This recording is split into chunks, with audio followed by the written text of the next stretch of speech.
This is Mucar 682, and today we will do quick test on this BMW to see how it can perform. Now I already reviewed this one, but I got brand new unit, so we can test it out on another brand. So I literally just powered this up for the first time, and now I need to find out if I have BMW software. So let's go to upgrade. We have to connect to Wi-Fi.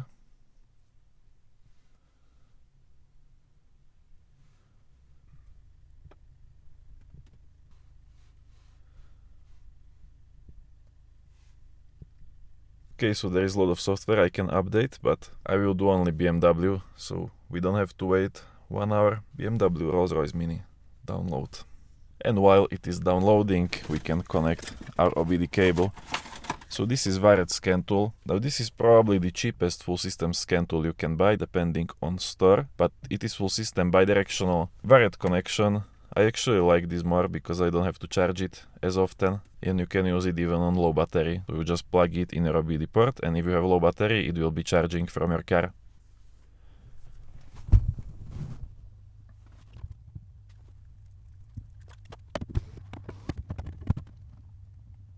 Okay, I have my cable connected, so now we just have to wait for download to finish.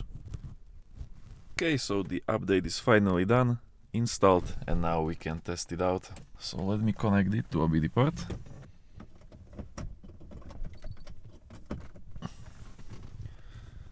Only thing that I don't like about this scanner, there is no kickstand, but you can still kind of put it over steering wheel. Okay, so I will turn on ignition and we can try using auto search. Let's see if it will be able to detect VIN number automatically. Some of scan tools can do it for these cars and some cannot. But it cannot detect it automatically, so we have to select make manually. And there is also some app update, so we have to update our diagnostic app.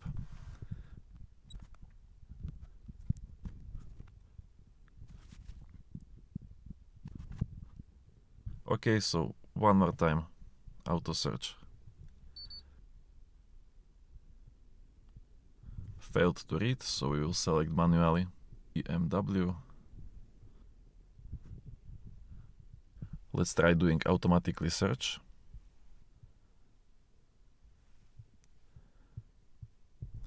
Okay, and now it was able to find VIN number, and also this is my engine. Wait, it is kind of out of focus, but it is E46 3 Series 318D manual gearbox, so everything checks out. Let's hit next. And it is kind of hard to film because the camera have trouble focusing for this screen for some reason. I should probably do screen record to be safe.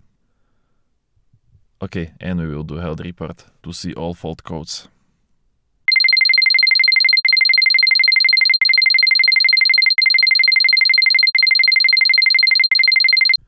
Okay, so full scan is finished. Now I can see all of my control modules scanned and all fault codes this scan tool was able to read out.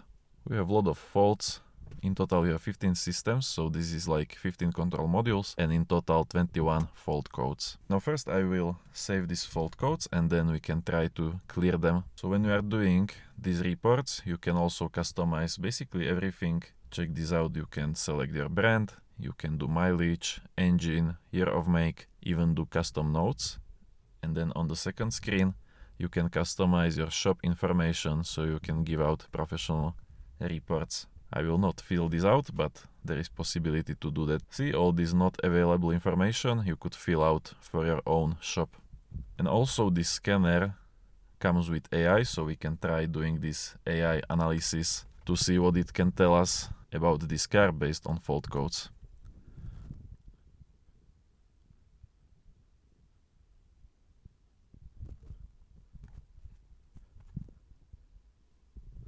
Okay, so analysis is done.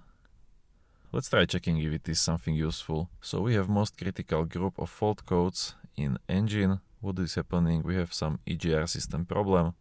Symptoms: reduced engine power. That is true. When I am at higher RPM, like 3 or 4000, I will get stuck into limp mode. I also got black smoke from the exhaust, so seems legit. Now this AI in scan tools. It is not bad thing, but I think it is not at the that useful level yet, because I can imagine you can basically do same thing with ChatGPT. This is not that impressive. You can just take screenshots or photos of your scan tool with scanned fault codes, and then you can give it to ChatGPT. So having it in scan tool is not that impressive, but definitely there is some at least little use for this. And I believe that in the future, when they start training these AI chatbots in scan tools directly on cars data, then it can become really useful. So for example, if this scan tool would be able to pull out data from 500 of the same cars I have to see what are live data parameters for good modules and live data parameters for bad modules based on the fault codes, and then it would be able to tell me really what is going on, even for more complex issues where you have to do a lot of diagnosing. So in summary, AI in scan tools, it is here, you can use it or don't use it. Now it is not at the best level, but since it is free lifetime updates, if you buy this now, then you will get access to this AI even when it gets better. But already there is at least some use of that. See, because for example, from these fault codes, I don't even see, okay, I can see it is EGR, but AI gave me at least little simplified explanation. Okay, so that is for diagnostic reports, and then of course you can do PDF and also share it by Bluetooth or email, and there is also contrast report, so you can compare two reports of the same car. So now we should go into some system. Let's try going into this central body electronics.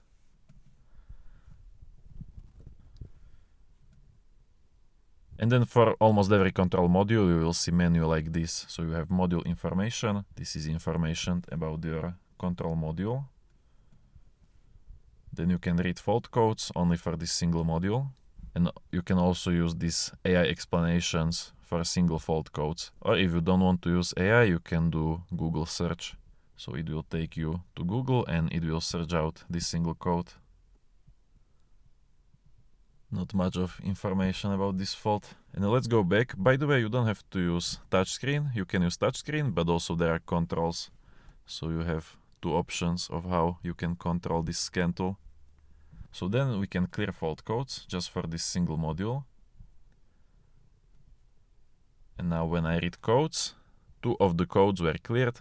One code is still here, the same. I try to search only relevant if an anti-theft alarm is fitted. I have no idea if I have anti-theft alarm here, so don't really care that much. Then you can also read data stream. There is a lot of data groups we can choose. For example, let's do power windows. And then you can select which data you want to look at, or if you are not sure, just select all, hit OK. And now you can see all this data. For example, let me try to roll down rear window to see if there is some change somewhere. Yeah, see, we can see it on live data. Now close it. And then if you're looking at data like this, doesn't make sense to do graphs, but let's say for engine data. But for engine data, it makes more of sense to use live data graphs when you're diagnosing something. Then there is freeze frame data. Some fault codes come with freeze frame data, some not. This one doesn't.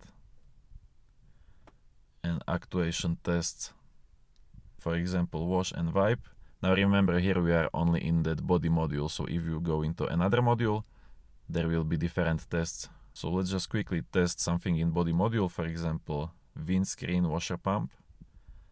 I know it can activate it, but I'm not sure if it can do something because I have snow and ice. But we can try at least activating it. Okay. Let's do one more time. Okay. And now we can also wipe it.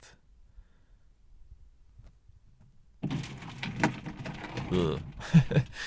Shit, a lot of ice on my windshield wipers. Okay, perfect.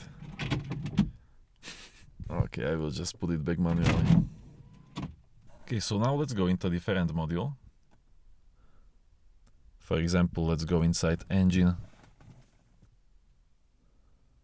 So now you can see I am inside engine, but menu is exactly same.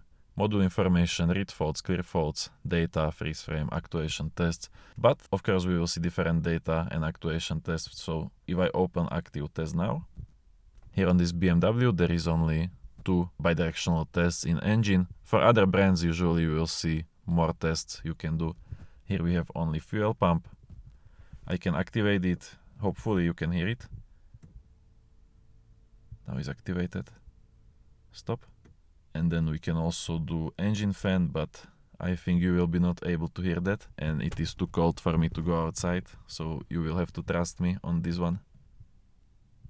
Yeah, I can hear it spinning already.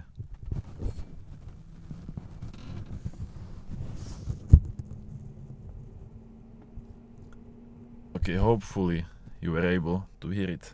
Then we also have this delete fault memory bidirectional test. Not sure what this does, or is it just for clearing fault codes? I'm not sure. Let's try it. Fault code memory has been deleted. Okay. And then also let's check this live data. For example, let's do battery voltage, brake light, clutch switch, and coolant temperature, for example, hit OK. And now you can do both graphs, but you can also save samples. So you can do sample, let's say, of idling, and then you will try fix it if you have some problem, and then you will do another sample and you can kind of compare it together, or do graphs.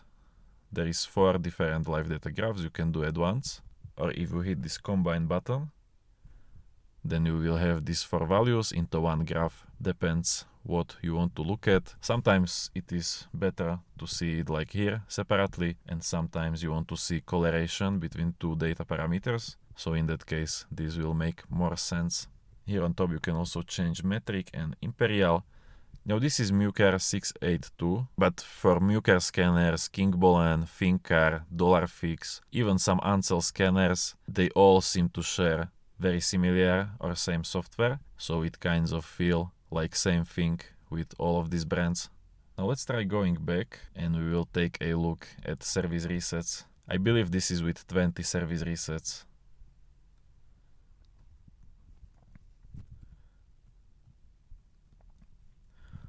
Three, 6, 9, 12, 15, 18, yeah, 20 service resets. I'm not sure if it is something we could do here. Maybe something like injector coding may be required for BMW, for old BMW like this, but the service resets are more for newer cars. Let's just try going inside and checking it out. And I don't want to see this guide thing anymore, so here on bottom, don't prompt again. Okay, so let's select BMW, turn on ignition. I already have done that.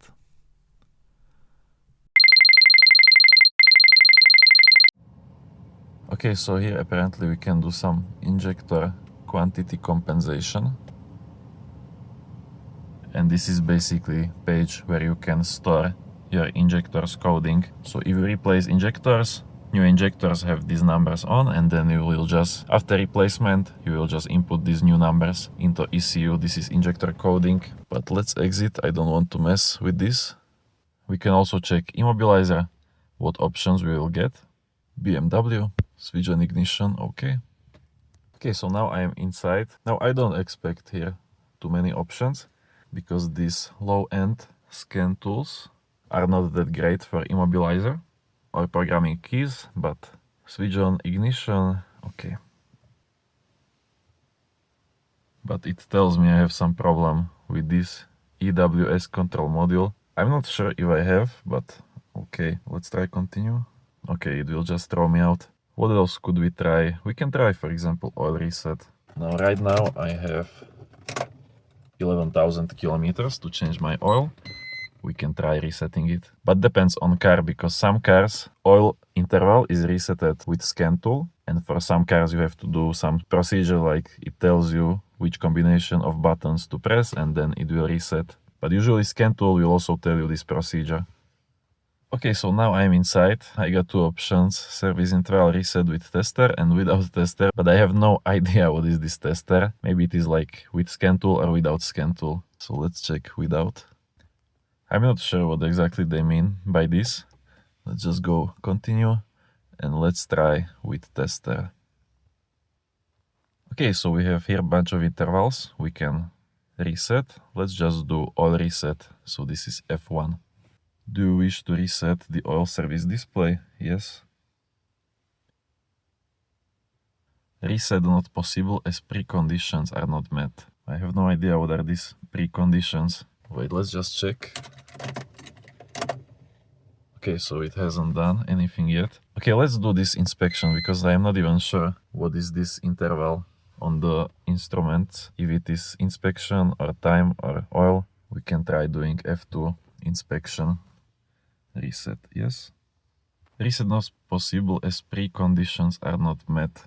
Okay, let's just try this time interval. Also not possible. I'm not sure. It's too bad that it cannot tell me what are these conditions. Exit. Let's just check. But probably hasn't done nothing. No. Okay, so conditions were not met. There is something that must be in order for most of service resets, and sometimes scan tool can tell you what are these conditions and sometimes not. So it can be a lot of different things. I'm not sure now. Maybe you cannot reset too early. So now I have 11,000 kilometers to change my oil. Maybe because of this, I'm not sure what these conditions are. Sometimes scan tool can tell you, sometimes it does not. Okay, so these are service resets. Now I don't want you to get discouraged because a lot of this seems not working, but most of the time that is not fault of scanner itself, but simply not every car will require using these procedures. Maybe when I get home and I will search how to reset oil on this car, I will just get some manual procedure, like press these buttons and it will reset oil interval. But yes, I still think this scanner is very useful. You get full system scanner, under $300 for most stores, so that is pretty good deal. And yeah, so if you want to read more about this scanner, you can either check my blog review, there I have tests of more cars, I have even unboxing, stuff like that, and then also I will put link to buy in description.